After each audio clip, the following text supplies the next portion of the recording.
Shabbat Shalom to the 12 tribes of Israel scattered abroad and believers in Yeshua Messiah. Welcome to Hidden Manna. I'm Pastor Dave Sain, Senior Shepherd here at Living Manna Church. I hope that you are having a good evening. It is Shabbat evening for us. It's already Shabbat here. Don't know where you might be listening from, but here the Sabbath has come and we are celebrating it. And as we normally do on Friday nights, we're celebrating it with our Hidden Manna. A discussion, just a conversation between men of God that are trying to figure out this way, this thing we call the way, and being able to walk in it. And of course, to do that, I do that with my dear brother, Brother Max. Shabbat Shalom to you, man. Good evening. Oh, I lost you. Why did I lose you?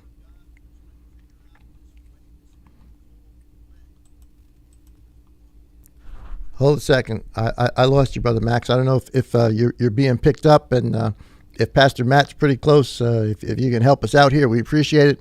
I can't hear you. Can you hear me?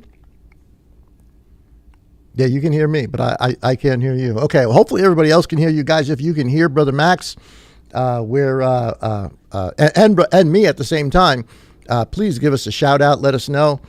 I have no ability to adjust Brother Max on volume or anything like that. So if you hear us, please give us a thumbs up or give us a shout out. We would appreciate that. or if PM is watching out there, please come and save us. Save us. Hopefully you guys can hear us. Go ahead, Max. Let me hear you just say something. Let me make sure you're coming up on my meter here. All right, I see you coming up on my meter. I don't know how high the volume is, but hopefully you're coming up. Hopefully we can do this without me actually hearing you. But we'll do our best, guys. If it gets a little bit confusing when you guys are watching, please let us know. Okay, we got no, not hearing Brother Max. Let me get PM down here.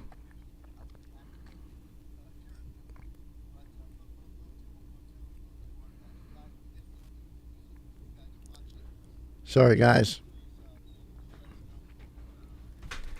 Sorry, PM. PM's coming to the rescue. I cannot hear Brother Max, and neither can anybody else.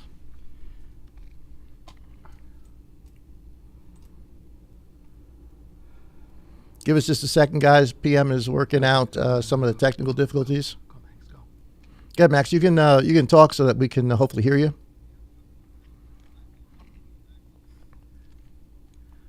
Is he coming through?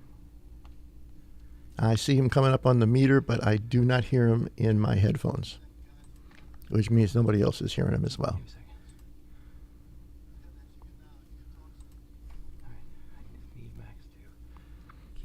Okay, Max, give us, sing for us, bro.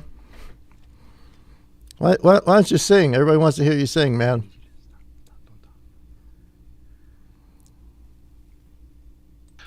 There you go. We're on? Yeah, we're on. All right.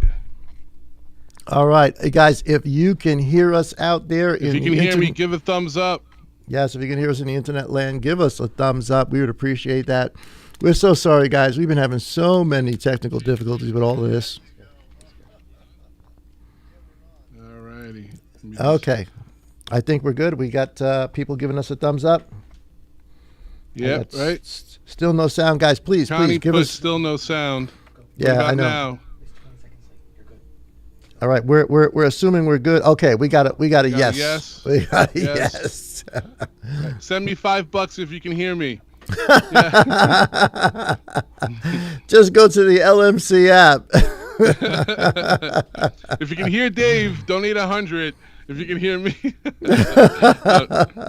Oh, that's I'm just funny, kidding. man. Shabbat shalom, everybody. That's funny. No, I'm not kidding. You can use it. I hear you. As you can tell, equipment doesn't last. Yeah, man, I don't know what it is. We've been having and we don't have trouble on Wednesday nights. Mm-hmm. We're just having trouble with Hidden Manna, and and I think everyone that doesn't get it, we're broadcasting through Skype onto the studio onto YouTube. Oh, so yeah, there's always bound to be something. No, there's a lot of moving parts to this. I don't think many people realize how technical all of this really is to get this done. Yeah. I remember people in the beginning thought me and you were like in the same town, in the same house, remember? Well, that would make it a whole lot easier, wouldn't it? Oh, yeah. Yeah, right. But here we are. It is Shabbat Eve. We've got a neat conversation for you guys tonight. Actually, you know what? For everybody out there, tonight's a really important conversation. Mm-hmm. I mean, I guess you could say all of them are important, but tonight to me, especially. Because we're going to deal with we're going to talk about a question that that honestly I was asked this. Oh my goodness, I got to think about this. I was asked this question. I don't know, maybe 15 years ago by somebody. Wow. Dear sister. Asked me this question, and it's right out of the book of Romans, chapter 11 and verse 25 and 26. And let me see if I can actually pull this up. I don't know where we are. Let me go to Romans. Yeah, here we go. Let me pull this up for everybody so you guys can see it. Here is Romans chapter 11 and verses 25 and 26. And you know what? I guess even before we jump into this question, I guess it's important to recognize kind of what's going on. You know, our world is, as the president even said, our world is at an inflection point. I know Israel has made some moves into Gaza. I don't know what's going on tonight. I haven't really checked. But oh my goodness, we are watching prophecy right in front of our eyes. Yep. It's happening right in front of us. And you know what's wonderful? I saw a video. I think I sent it to you. A video from Netanyahu, who is quoting Isaiah, and he's saying this prophecy is being fulfilled right now. And of course, he's talking about, you know, the over the nations and those that come against Jerusalem, and et cetera, et cetera, et cetera. Even in Israel, they realize this is prophetic. This is, as again Joe Biden said, the inflection point. This is incredible. I got a chance to talk with somebody today, a Jewish sister that. Sister Karen and I know, you know, we work out, we go to the gym, and we meet the sister, and she's Jewish, and you know we always say Shabbat Shalom to her. We talk about the feast and all the rest of that. So you know, in her mind, she's just thinking we're Jewish. You know, we haven't really discussed Messiah with her, but I discussed with her today. You know, in fact, I didn't even discuss it. I just said to her, "Wow, you know, things are really, really crazy," and her response to me was, and actually she has family that's in Israel, and family that is in the military there, that is getting ready to go into Gaza, and of course, you know, who knows what that means, right? Who knows what that's going to bring? But she said something really interesting to me, that, you know, when she said it, it just it confirmed it in my heart. I mean, I already knew it. I always wear my my Israel hat. I got my Israel hat on ever since all of this has been going on. I wear my Israel hat. It's got the Star of David. It's got the menorah, you know, the flag of Israel. And I can't tell you how many nasty, dirty looks I've gotten. But by the same token, I've had some people say, "Awesome hat, awesome hat. We're behind you." And she says to me, it's sad, because all her family's involved in this, and you know all the things that have happened since October 7th. And she says, and it just hit me. She says, "You know what? Not much has changed since 1945. There is still a hatred, all over this planet, and you can call it pro-Palestinian if you want, but it means anti-Israel." And did you see? I was watching. Oh, what's the lady's name? Megan. Oh, I can't remember her name. She used to be on Fox. Megan Kelly. Yeah. Megan Kelly. She has a podcast now. She was doing a video. I think it was at NYU, at a New York university, where some Jewish students had to barricade themselves in the library. Wow. Because the Palestinian supporters were banging on the door and screaming, "Let us in, let us in."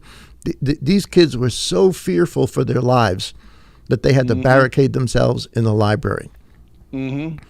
Guys, if you don't realize, we are living in at the end days, but in some amazingly prophetic days. Yeah. But she said to me, with all the changes, with all the growth, you know, so to speak, that we've had as a culture, as a world, she said, "You know what? Not much, honestly, has changed since 1945.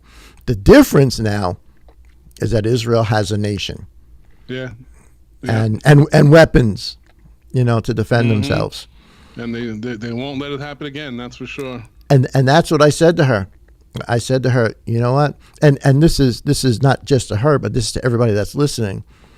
I think this time, the King of Israel is going to say, no more. Mm-hmm.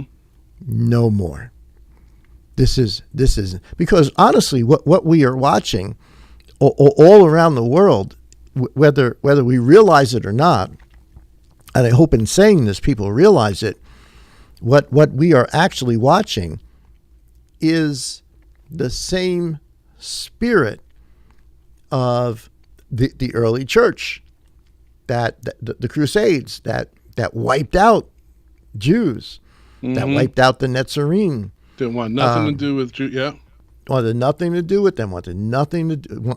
Totally separate themselves as some different body of people, which is going to connect to what we're talking about tonight, all the way up to the medieval ages, all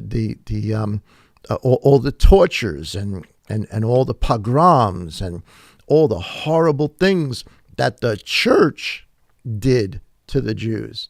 And then as time goes on, the horrible and terrible things that Russia did to the Jews. Over 1 million Jews killed in Russia in their revolution.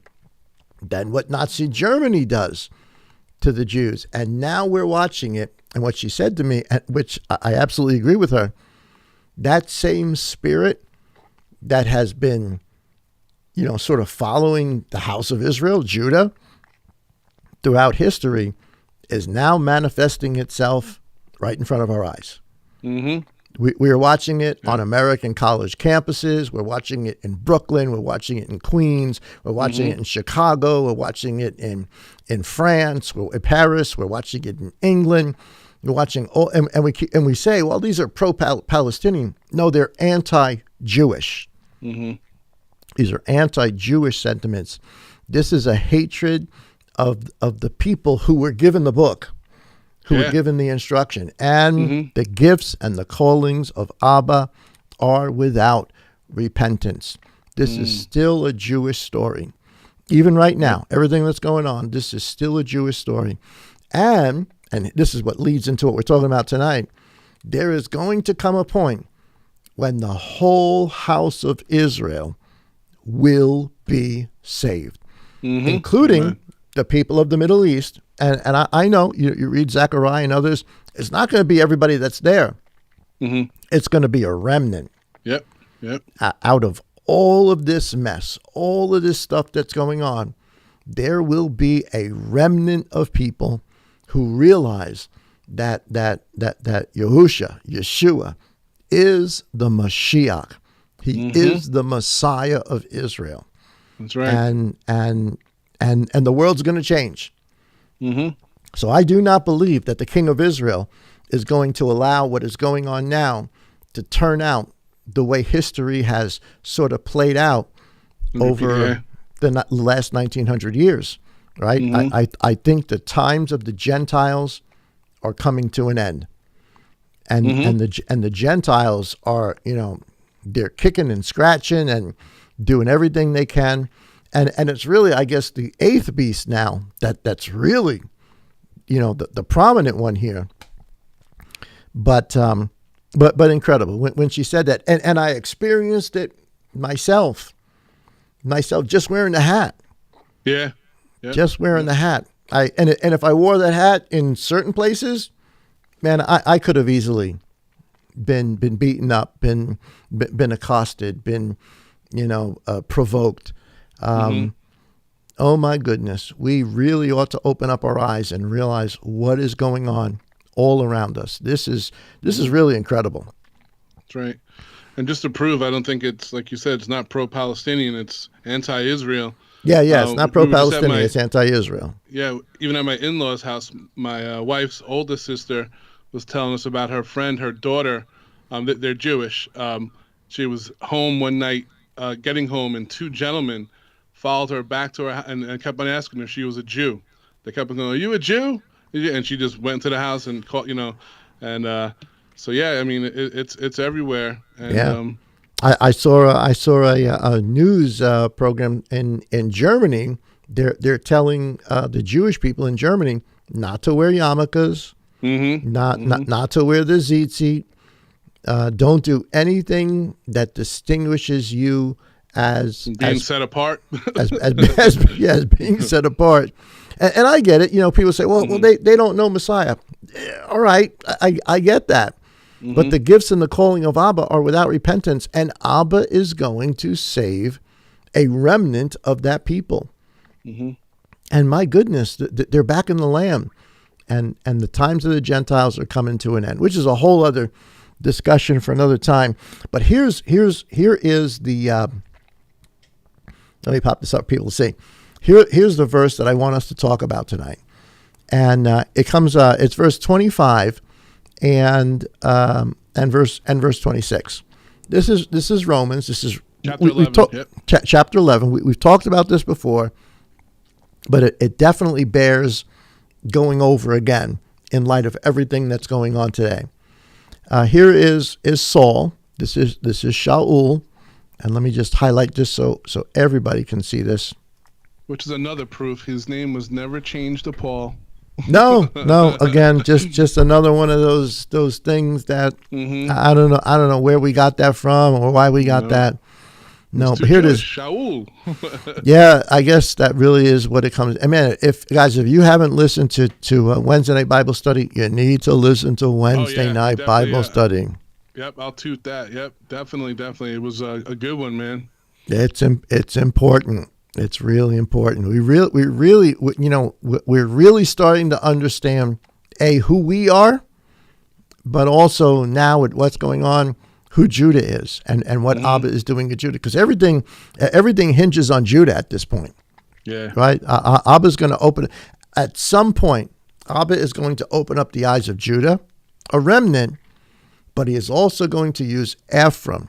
And I know those may be terms people don't totally understand yet. We'll try to explain that over the next few minutes. But Ephraim, and this is even found in the Talmud. And I really got to look this up. I got to find where it is.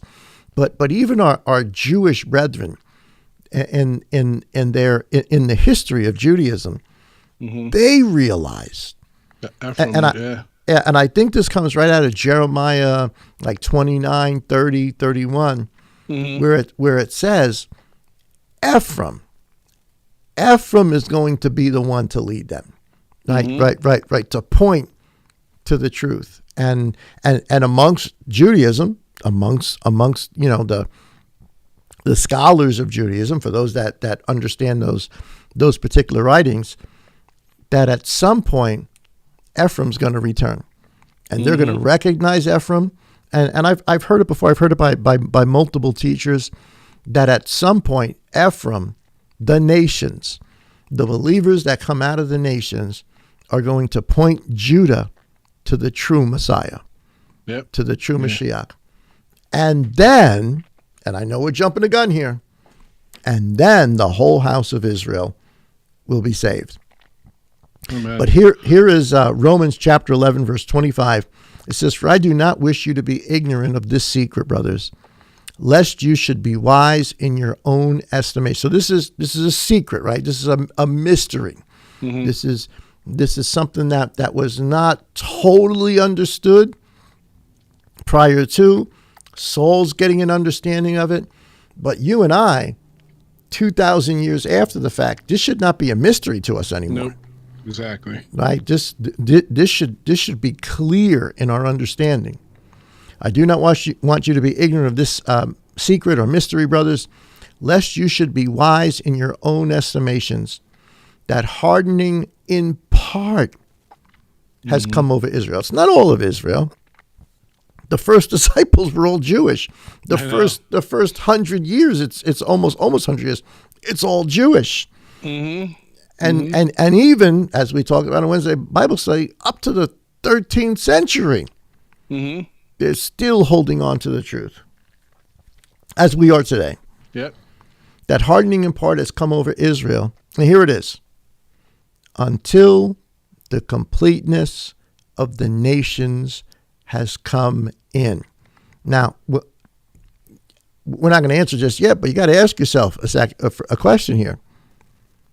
What are the nations coming into? Right, because that's really the question here. Yep. A hardening in part has happened to the house of Judah until the completeness of the nations, or the Gentiles. or better yet, let's put the word Ephraim there. Until the completeness of Ephraim, the Gentiles, has come in. And here it is, verse 26, and this is really the topic. We're going to show you a video in just a second, but here's the question. And so all Israel shall be saved. As it has been written, the deliverer shall come out of Zion, and he shall turn away wickedness from Jacob. And this is my covenant with them, when I take away their sins. And here's the crux of it. Yep. What does it mean that all Israel shall be saved? Because I'm telling you, like I said, I don't know, it must have been like 15 years ago. Somebody asked me that question, and I gave them at the time the prepackaged church answer. And we're going to get into it a little bit tonight. We're going to show you a video on that answer. And our goal here is not to belittle in any way the people in the video, because we're going to talk about John MacArthur, who is, I guess by maybe modern standards, you would sort of consider him the, I guess the modern Billy Graham. Yeah. Right. If that's if everybody understands the analogy here, he's sort of the modern day Billy Graham. And you know what? I give him props. I think he's got a church in California, and it's a big church. It's a really big church. It's got, wide reach. It's online. It's on TV, et cetera, et cetera, et cetera. And I got to give him props because, during the whole COVID fiasco that went on with the shutting down of everything, they and of course, California, like New York, was they just went overboard, with all this stuff. But he stood his ground. They kept services going. They kept it open. They actually followed the science, and of course they had all sorts of hardships, and the local government was after them, and the state government and the federal government. So I give them props. I'm not in any way trying to belittle this man. I'm not, because quite honestly, I was this man. Not that I was a Billy Graham. I'm not a Billy Graham.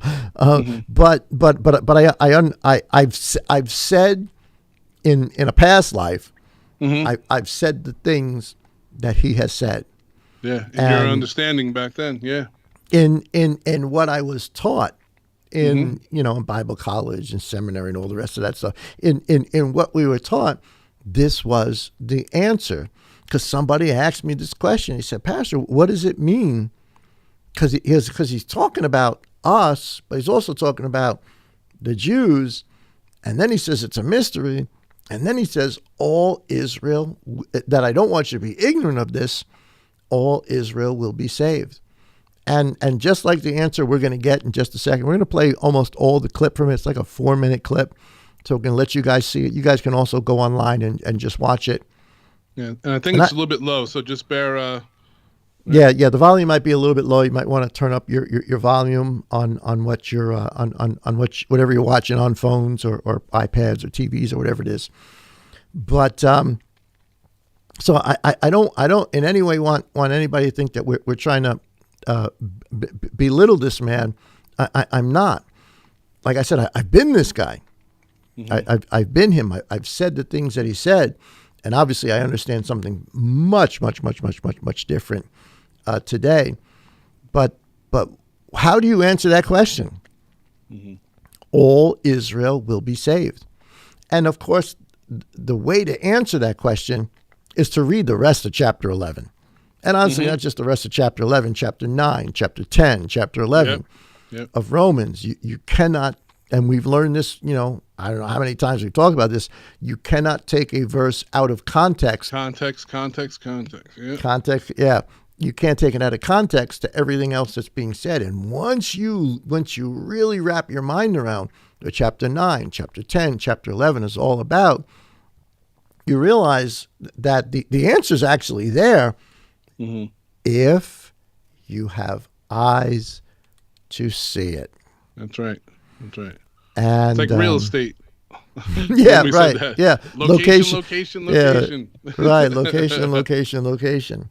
Yeah. But it's you're right. context. Without eyes to see, you're right. Yeah. You're gonna. How many times do you read something, and even when you do have eyes to see, it's amazing how Yah shows you stuff. Period. As you grow and as He knows that you're ready to see it, He'll reveal it to you. Right. So isn't that amazing? Because He doesn't just tell us everything. He doesn't. Nope. You know, and anybody thinks that, and unfortunately, I think this is sort of the mindset of a lot of people that they come into a fellowship, a congregation. Let's say that's really pursuing truth, and they hear something that they don't necessarily agree with or haven't come to understand yet. And what winds up happening is they bail. Yep. They bail and they'd rather be separate and by themselves and go do something else or just watch stuff online rather than being in fellowship with people who are pursuing truth.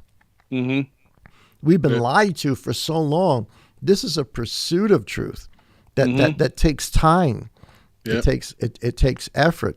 But I've noticed that, and here's the I guess the issue with that, because Saul, I think it's Saul, whether it's Saul or not, at least somebody influenced by Saul, in the book of Hebrews, the writer of Hebrews points this out, and he says, "Do not forsake the gathering of the brethren, especially as you see the day approaching." And oh my goodness, all you need to do see the day approaching is turn on YouTube, is turn on Telegram. And you know what? Thank God for Telegram. Honestly, thank God for Telegram, because you can't get, honestly, this stuff, you're just not going to get on YouTube. You're not going to get it from mainstream news. You got to get it from an independent source. But oh my goodness, we are watching it. Yep. And yet I have noticed, and it's sad and it breaks my heart that so many have this independent spirit that, I'm just going to stay home. I'm just going to do my own thing. Or I'm going to have a fellowship in my house. I don't want to get together with a group of believers. I'm not saying we got the whole thing down pat. We don't. We're learning. We've been lied to for so long. This is a process. Yes. But beloved,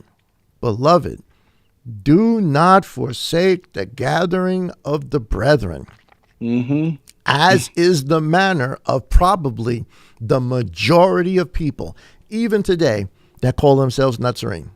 Yeah. Yep. And we're talking about people that are yoked with us, and we still don't want to get together with them. And we want to be lone, That's listen. Abba's given shepherds, and shepherds and teachers have a ministry, and I get it. We don't know everything. I'm not saying that we know everything, but we are pursuing righteousness. We're pursuing the truth. So anyway, Amen. With that, all Israel shall be saved. So we want to show you guys a video. It's about a 4-minute video. We're gonna let it play through, probably most of it, if not all of it. Again, you guys can check this out on your own. Let me pop this up. It's entitled John MacArthur. Again, very, very prominent teacher in the modern religious world. And I forgot what the other guy's name is. I think his ministry is called Wretched. Yeah. Which I don't get that one, but speaking of, he's a little. Again, I'm not do that. Yeah, I'm not trying to put people down in any way. I'm not trying to beat people up, but this is important, because this is an important question, and you either have the right answer or you have the wrong answer. You either have the truth of what the answer is, or you have the lie. And so here is let me pop this up for everybody to see. Here is John MacArthur, and again, I don't remember the other guy's name. Again, his ministry is called Wretched. You guys can check it out online. I'm sure you just type it in and all sorts of stuff will come up. But this is a really interesting conversation. So here we go. Now, let me put this up, and we'll play it through, and then we'll come back in just a minute. Again, guys, if it's a little bit low on your devices, just turn up the volume. We're not going to say anything. We're going to mute ourselves so that we don't interrupt it. But when we do interrupt it, we're just going to end it and then go from there. All right. So here is I don't know if I can do it this way. Let's see if that works out.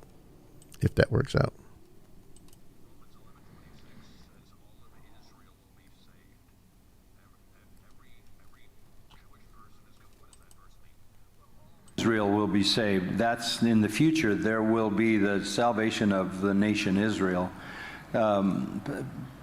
Paul basically in Romans 11 is saying that the gifts and callings of God are not repented of. God doesn't change his mind. And in the Old Testament, he promised salvation to Israel. In the New Covenant, Jeremiah 31, Ezekiel 36. So God made a promise in the future to fulfill the Davidic covenant, fulfill the Abrahamic promise with the nation Israel. Even after they killed the Messiah, you remember in the early part of the book of Acts, Peter gets up and identifies what they had just done, but says, you are still the people of God.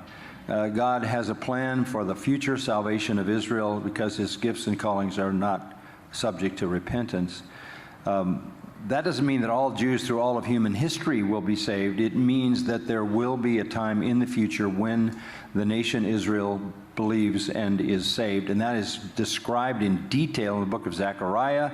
When they look on the one they've pierced, mourn for him as an only son, and a fountain of forgiveness and blessing is open to Israel. And then it follows into the kingdom.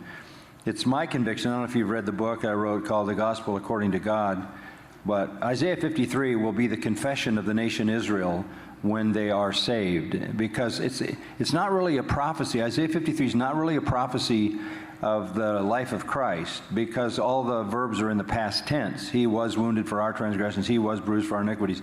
So if Isaiah is prophesying something in the future, why is it all in the past tense? Because what he's prophesying is the future salvation of Israel when they look back and say, he was wounded for our transgressions. He was bruised for our iniquities. And by his chastening, we have shalom with God.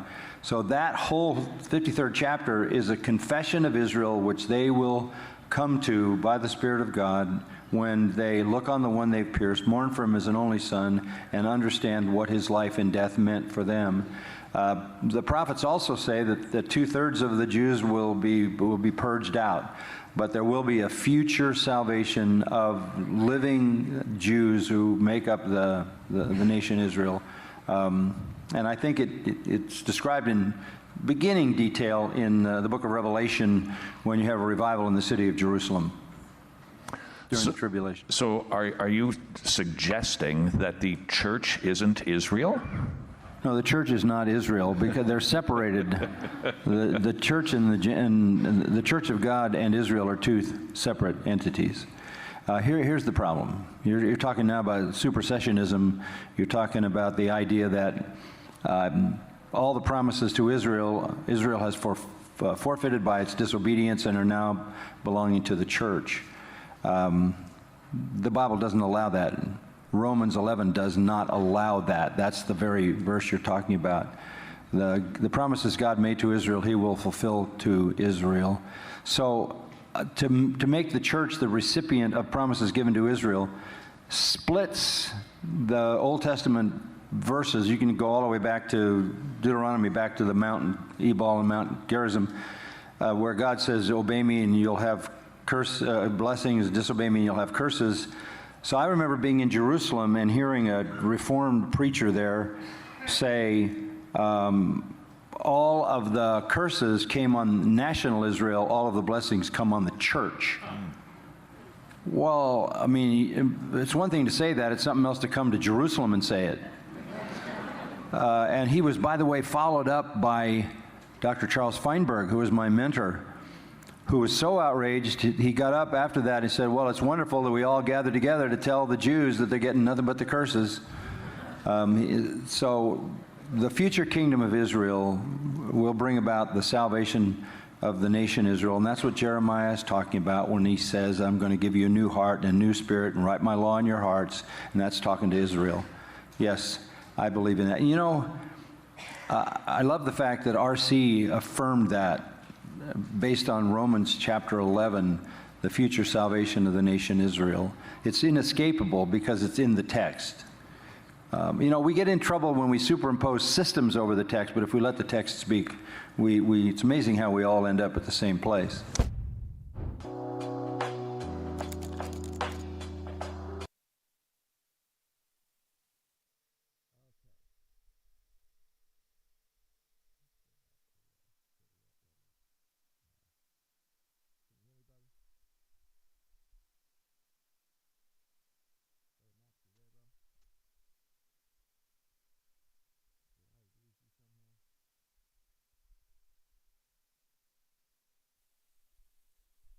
Can you hear me? I can't hear you, bud.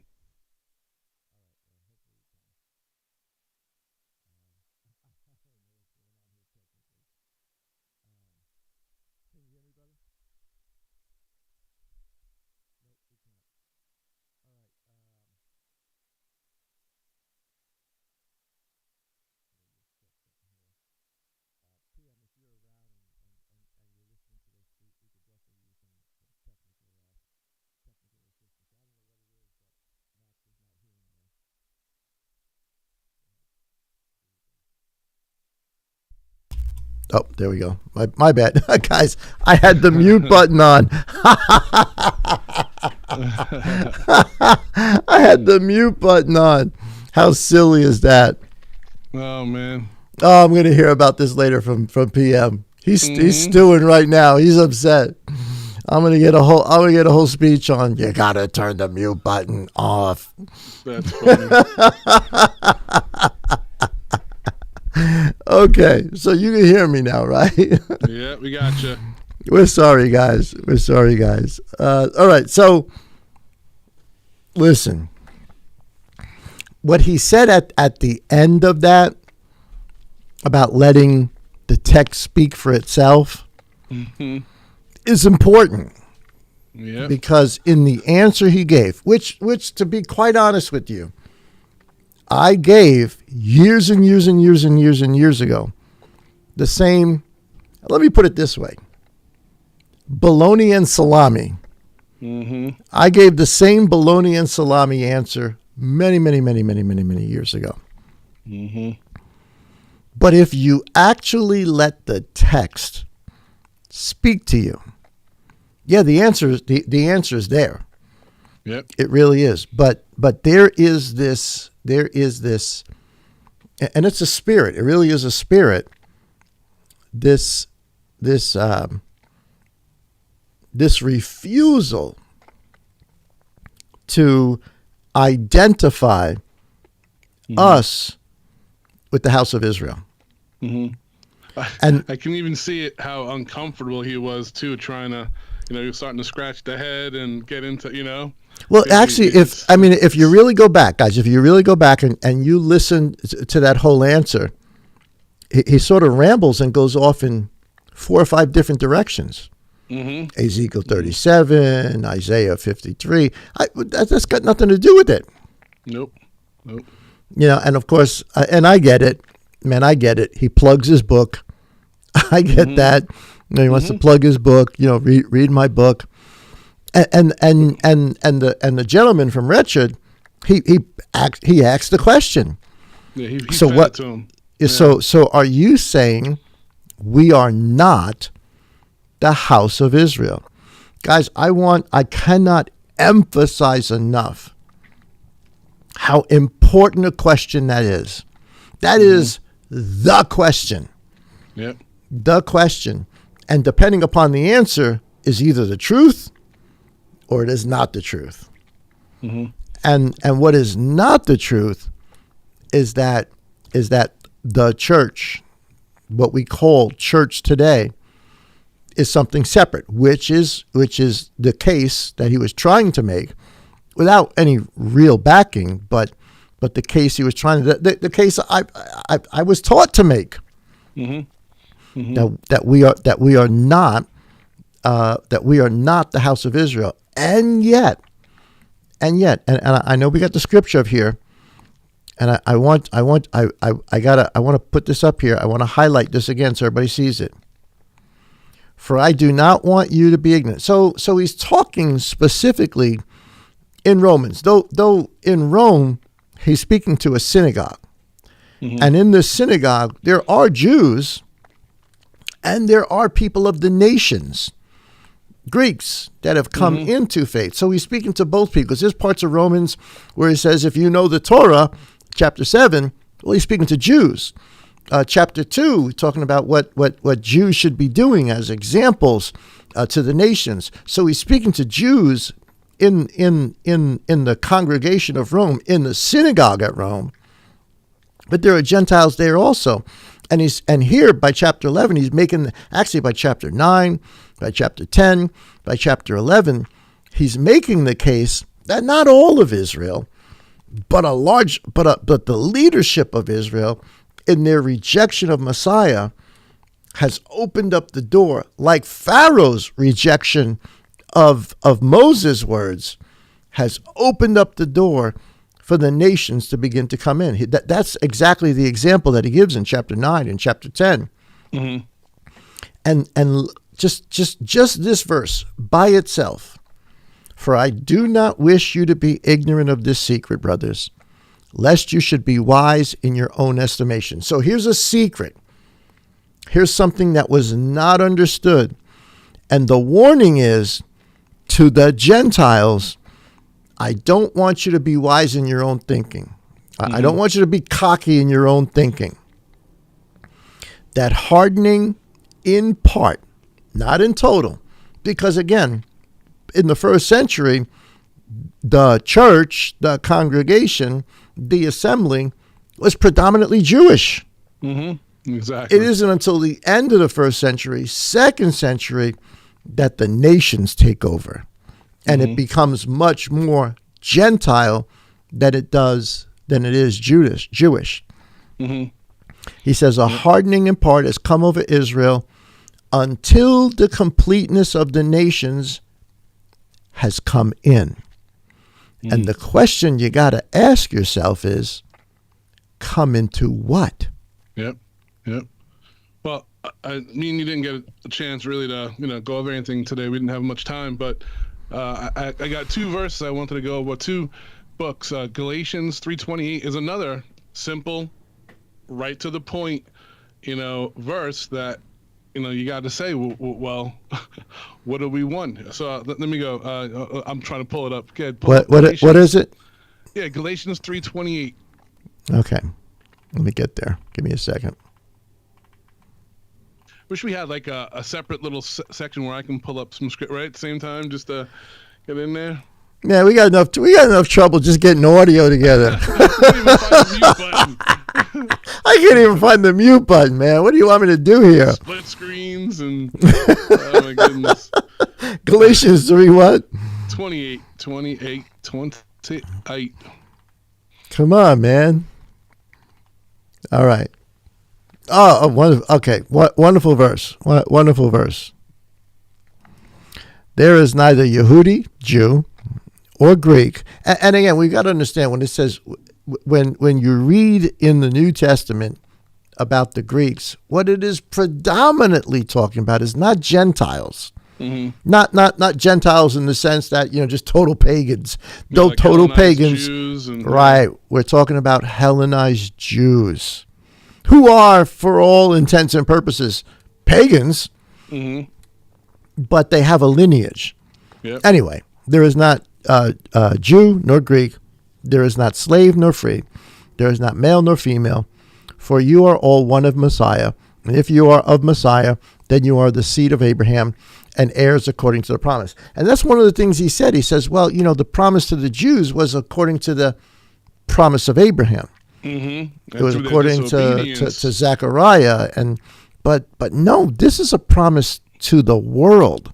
Yep. To the nations.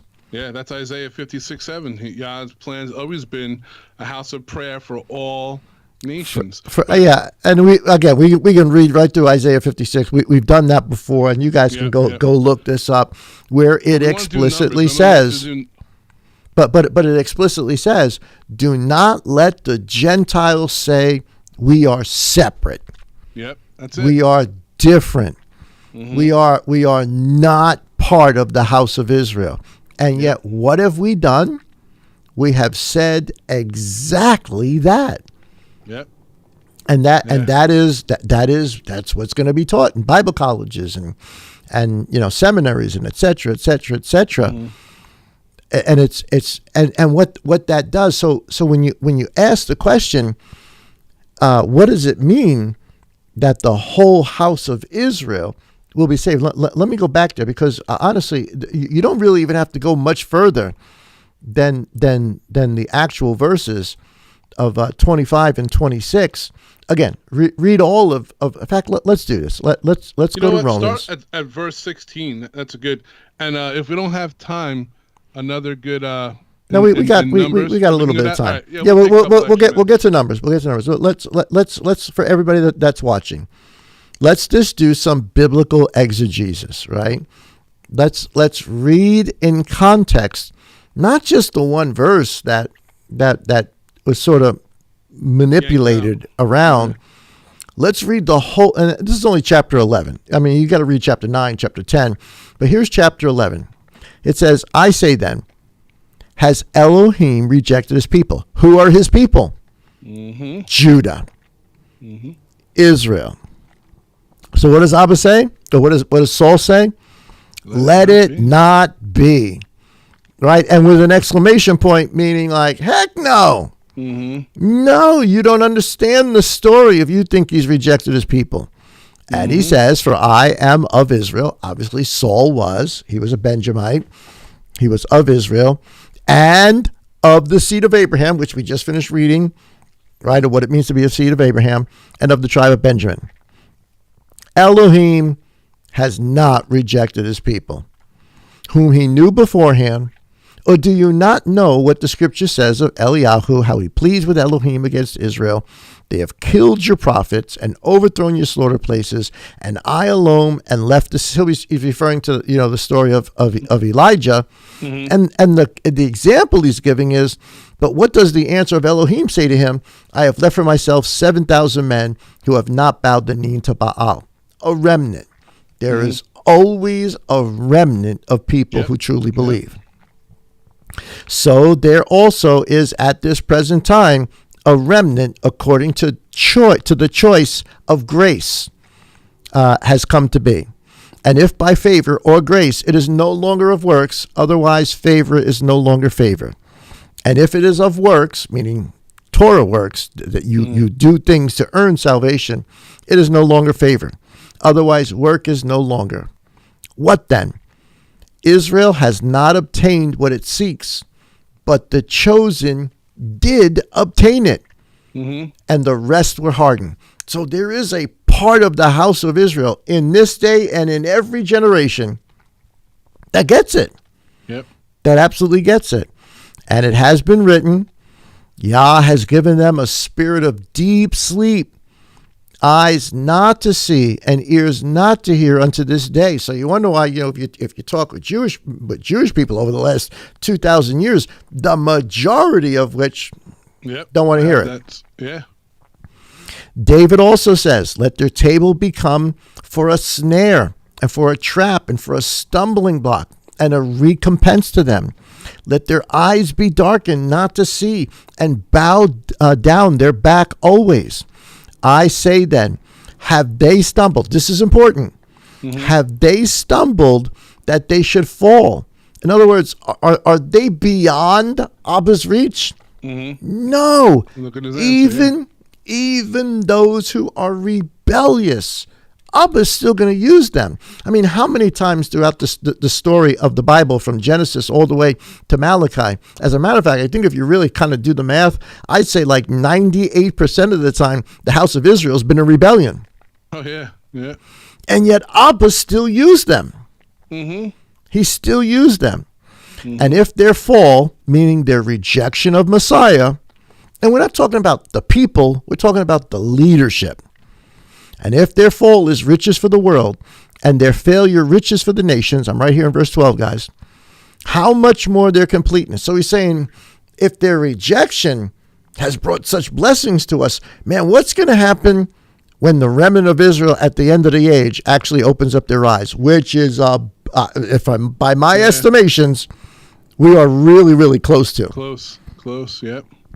For I speak to you, Gentiles.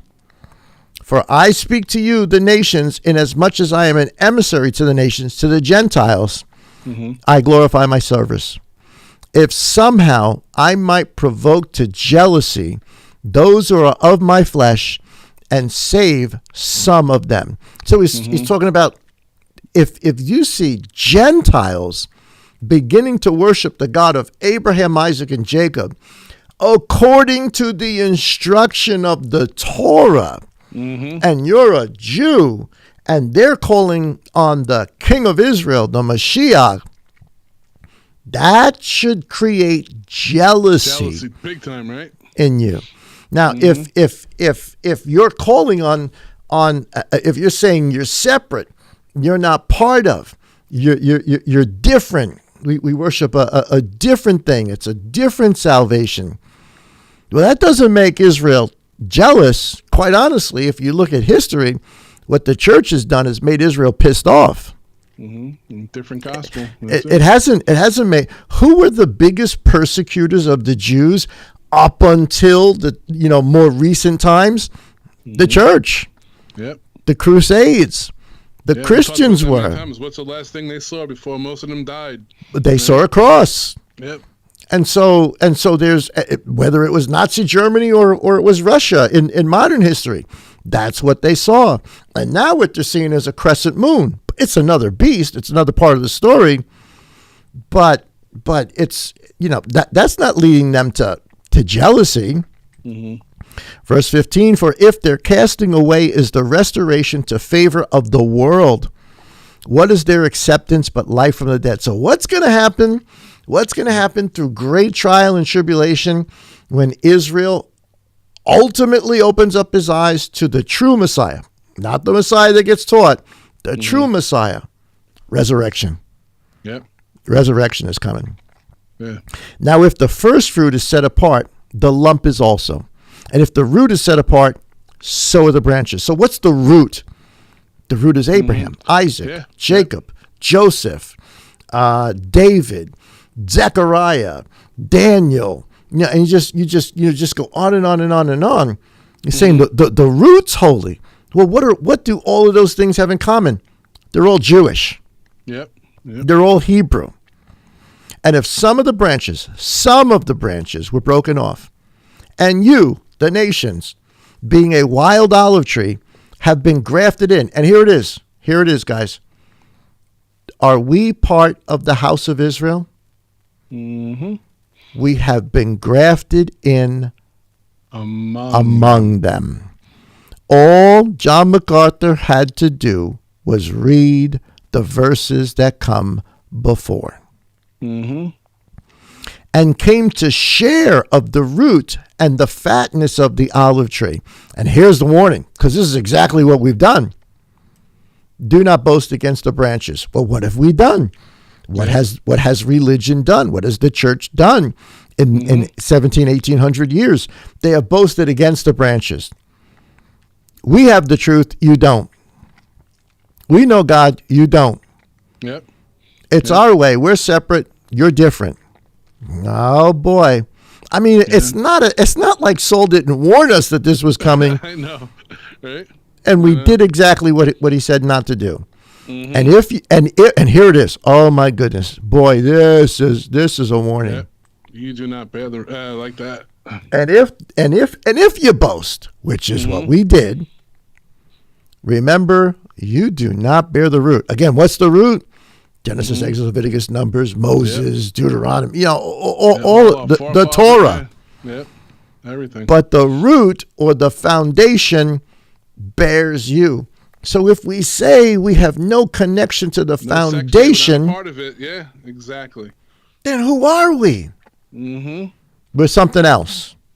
And that, beloved, is a problem. More than a problem, that is a lie. Yep. That is a lie. Yeah. Let's finish. Let's finish. You shall say then, the branches were broken off that I might be grafted in. Okay, cool. Yeah. Because of the rejection. And who did Abba send out into the world to make disciples? He sent Jews out. Yeah. Yep. He sent Jews out to teach the nations. To teach the nations what? To be separate from the Jews? And I think that goes right back to our answer before. Why change to Paul? Because he was a Jew who went out to teach, right, the nations. It just doesn't make sense. Why send a rabbi like Saul? Why send the Jews out to go tell the nations you have nothing to do with the Jews? Yep. That's just common sense. You're reading that. I look at that now. I look at that now. I'm saying, man, what the heck was I thinking? Yep. It says, good. By unbelief, they were broken off, and you stand by faith. Do not be arrogant, which is exactly what we've been, but fear. For if Elohim did not spare the natural branches, oh my goodness. This is scary. This is scary. If you separate yourself from the root, you say you've got nothing to do with everything that's gone before. That's a burden. He may not spare you either. Hey, you could have did a nice rhyme there. If you separate yourself from the root, it's impossible to grow fruit. I like that. That's almost like if the glove does not fit, you must acquit. So then the kindness and sharpness of Elohim on those who fell, that is the house of Israel, and they're suffering for it, sharpness. But towards you, if you continue in his kindness, otherwise you shall be cut off. That's a Torah term. Yep. Cut off means to be put outside of the camp of Israel. So, you can't read this separate from the Torah that came before, even though we're just looking at New Testament stuff here. Yeah. You can't read it from what came before. It says, and they also, if they do not continue in unbelief, meaning the house of Israel, Judah, Yep. if at some point they get a chance to realize, because the Nazarene, who are the watchmen, who are the protectors, who are the ones to bring the message, if they hear the truth from us of who Mashiach really is, and if they do not continue in unbelief, they will be grafted in. So what Jew is going to be grafted in to a group that does absolutely nothing of what Moses said? Exactly. Keeps nothing of what Moses explained. Has no concept of the feast days or anything else, and in fact celebrates or lifts up all of the pagan holidays. There is no Jew, unrepentant or not, that would want to be part of that. Oh, no. If they know who their God is. And they also, if they do not continue in unbelief, shall be grafted in, for Elohim is able to graft them in again. And if you were cut out of the olive, for if you were cut out of the olive tree, which is wild by nature, and were grafted contrary to the nature into a good olive tree. So what good olive tree were we grafted into? Here it is, guys. The house of Israel. Yep. How much more shall these who are natural branches, who believe they are the house of Israel, who believe in the one true God, who believe in Shema, they just don't understand who Mashiach is. Yeah. Because of us. Yeah. Be grafted into their own, here it is. Be grafted into their own olive tree. It's not our olive tree.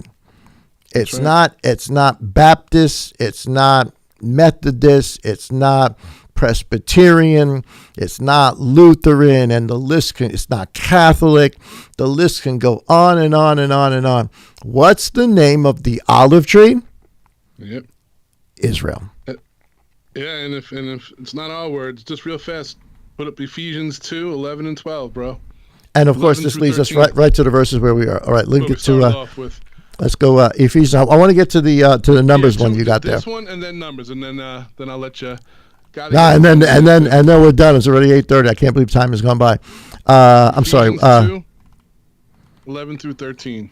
And guys, we're just. I'm trying to just concentrate on the text, and B on just some new. So even if you just read the New Testament, you can't help but come to this conclusion. Yep. So Ephesians 2, 11 through 13. If you pull it up, I'll. Actually, you guys go ahead. Can't. It says, therefore remember that. Blocking, yeah.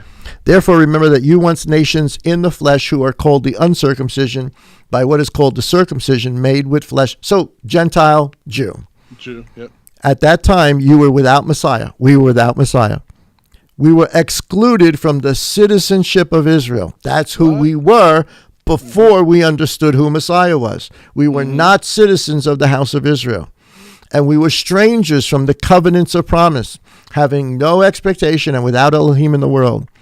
But now in Messiah, you who once were far off have been brought near by the blood of Messiah. And I'm going to shoot all the way down to verse 19 because verse 19 really summarizes the whole thing. Yep. So then, you and I, Gentiles, people who believe in Messiah, are no longer strangers and foreigners, but we are fellow citizens of what? The house of Israel, and set apart ones and members of the house. Now, we don't even have time to explain the whole idea of the two houses. Maybe we'll get into that next week as to how things were separated. But I want everybody to see that it's not just an error. And again, I'm not trying to beat up John MacArthur. I'm not trying to beat up the guy from Retchard. It's wrong. Mm-hmm. It is not just a lie. Mm-hmm. It is the lie. And you can code it in all sorts of scripture like he did, Psalm, Ezekiel 37, this and that. But all you really have to do is read the text. Yep. And and like I said, the last verse will take you right from the beginning, right from the Torah. This is let's go back to the Torah. Numbers 15, right? Dude, tonight flew by, man. Oh my goodness, time just flew by. This is such an important topic. Yeah, I know, it's hard to. I hope we did it justice, but here's for you definitely when you do your studies and you're running out of time, you're like, oh my goodness, I'm telling you. That's hard. Oh, every time I do a study, it's like I'm like halfway through it. I'm like, oh my goodness, time is up. Yeah, time is up. What you're trying to bring across, you don't want to rush it. You want people to, you want them to see and understand. No, I get it. But this is one of those things that we wanted people to see for tonight. Numbers chapter 15, verses 14 through 16. This is so important because this is what Saul's talking about. Mm-hmm. This is the foundation. This is the roots that we are grafted into. And when a stranger, who we're not even strangers anymore, we're fellow citizens. Yeah. But when a stranger sojourns with you, or whoever is among you throughout your generations, forever and ever and ever and ever, and would make an offering made by fire, a sweet fragrance to Yah, as you do, so he does. And we're still doing that. Yep. There may not be a temple today, but we're still bringing fragrances and offerings and the bullocks of our lips and the calves of our hearts, right? We're still doing that. We're still the temple of Elohim. Mm-hmm. One law is for you of the assembly and for the stranger who sojourns with you, a law forever throughout your generations. As you are, so is the stranger before Yah. No difference. Nope. Citizens of the house of Israel. Yeah. One Torah, one instruction, and one right ruling is for you and for the stranger who sojourns with you. Wow. My hope. Separate. Yeah. my hope. My prayer. My desire is that John MacArthur would see it. Yeah, amen. Yeah, it's nothing personal towards him. Is that the guy from Wretched would see it? Yeah. Yeah, because they too have a stupor. They have a veil. They don't, Wow. That verse always gives me chills, man. Wow, man, I can't believe we're out of time. I cannot believe we're out of time. That's because 20 minutes of it you were on mute. All right, it's my fault. I'm just kidding, buddy. It's my fault. Guys, blame me. I'll take the blame. This is crazy. This is not crazy. This is wonderful. Yeah. Amen. This is wonderful that Abba has allowed us to see it. Mm-hmm. And I guess part of the big problem is for so long, so much of the church doesn't even read their Bibles. Yeah, but you know what's crazy though, too, brother? This as I'm sitting here, you think, what's the most famous scripture read in church? That's billboarded everywhere. For God so loved the world. So loved the world, the nation, right? So why would there be two different ways that two different brides, two different whatever you want to? Honestly, we could have attacked this in a half a dozen or a dozen other directions, but and that's one. There's no two brides. Yep. There's no two ways of salvation. Yep. You can't say all Israel's going to be saved. They have nothing to do with Messiah, but we are saved. That's two. Then Abba is a respecter of persons, and he's not. I mean, there's right. Just when you really start to think through this thing. How he shows no partiality. Yep. The only answer that makes sense, and this is exactly the promise to Abraham. Abba's going to bless the nations through him, and he's going to bring one people to himself, made up of every nation, tribe, tongue, and belonging to the house of Israel. Besides the fact, again, this is going above and beyond. But every person of the modern religious world that says they're quote unquote saved, whatever meaning to that people give, where do you want to wind up? I want to wind up in the New Jerusalem. Yep. You mean the New Jerusalem? That's the capital of the kingdom of Israel? That has the names of the 12 tribes on every gate? That you cannot enter into the gate unless you belong to one of those tribes. That's where you want to spend eternity. Yep. Boy, man, Satan. I got to give it to him. Yeah, he's good at his job. He's good. He's good at his job, and he's deceived the whole world.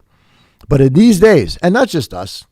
In all the days, there has been a remnant, but there is a remnant today, and we're understanding. And at some point, I don't know when, I don't know what's got to happen, but at some point, Judah's going to hear people that really understand the truth, the true Netzarim, that are going to relay the story of the true Messiah. And with all the things that are going on. All the circumstances that are happening, Abba is going to make himself known through his son, through the Mashiach, and there's going to be a remnant that gets it. And he was right in this point. 2/3 are going to be destroyed. Yeah. 2/3 will not see it. Yep. But there will be a remnant of the house of Judah that will see it, and we're watching it happen right now. Right now. How incredible is that? Oh, How good, incredible. Good. Well, we went way over time. Man. Yeah, good conversation. We went way over. I know we've got so many other things to we could have talked about, but yeah. And let's be honest, me and you, usually when we do these, we do a 2-hour conversation on the phone. Oh, yeah. We're Like, talking on the phone. It's 2-3 hours, just going over this stuff. So it's really hard to condense it into. Yeah, just that 1 hour. Yeah, it is. It is. But anyway, I'll give you the last word on that, bro. I love you, man. Shabbat shalom. Give our love to Karen. How's she feeling tonight? She is doing better. Awesome. Man, I'm so happy for her. I know. I'm happy. Yeah. She's doing better. We're just hoping and praying that we were this thing in sticks. shock. she's such a strong woman. We stopped by. I told last week. We stopped on the island when we were there for just literally about an hour. Right, stopped by for a cup of coffee.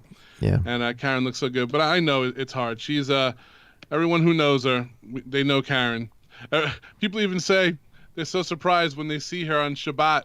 You know, she'll have in 2 days later she's singing. But that's Karen. You know, she loves Yah, and she's a strong person. But I'm so glad to see that she's doing much better. Yeah. So thank you, everybody, for your prayers. We sincerely appreciate it. Don't stop. Don't give up. Nope. And you know what, beloved? Pray for Israel. Yes. Yeah. Pray for what's happening. Pray that Abba opens their eyes, that these are the things that lead us, you know, to the sign of the Son of Man, that the whole world's going to say. That's what I'm hoping. That's where I'm hoping we are. Mm-hmm. All right, brother. Amen. I love you, man. All right, I love you too, buddy. Shabbat shalom. Yep, Shabbat shalom. Tomorrow.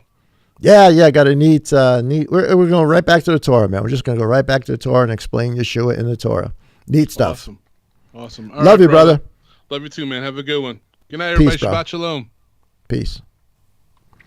Well, we hope you guys enjoyed that conversation, that you were able to follow along with it. We're just, honestly, it's just right there. It's in the scripture. Hopefully you see it. Hopefully Abba gives you. That's why we pray all the time. Abba, give us eyes to see, ears to hear. That has to be probably your primary prayer amongst anything else you need, whatever things are going on in your life, or all those things are secondary. And I know they're important. I get that. I know they're important. I know we've got real issues going on in our lives. But our first prayer ought to be, give us eyes to see and ears to hear. And then everything else sort of falls in line. It's exactly what the Messiah said. Seek the kingdom of Elohim first, and everything else will be added to you. So, eyes to see, ears to hear. Guys, join us tomorrow morning for our Shabbat service. We look forward to seeing you guys there. And certainly download the app. If you haven't downloaded the app, give us a thumbs up. If you enjoyed the conversation, certainly subscribe to us. Hit that bell. Subscribe to us. And guys, please, we really, really do need your help. If you are blessed by the ministry, if you're taught by the ministry, if you're encouraged by the ministry, on the LMC app, there's a way that you can support us to help us continue to do what we need to do. It seems I need to get a new reset button here that tells me when we're muted and when we're not. But that costs money, and we appreciate all your help and all your faithfulness in giving towards us. So, guys, enjoy the rest of your Sabbath. We will see you guys tomorrow morning. Shabbat Shalom.